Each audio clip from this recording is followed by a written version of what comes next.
Bom, pessoal, aqui tá o tutano, né, de boi. Aquele que a gente tira do osso mesmo, sabe? Que vem na feira. Você vai tirar o tutano e vai colocar numa panela comum, certo?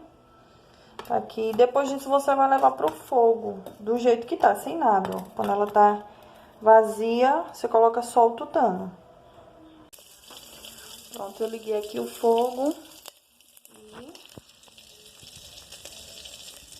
e o tutano ele começa a derreter.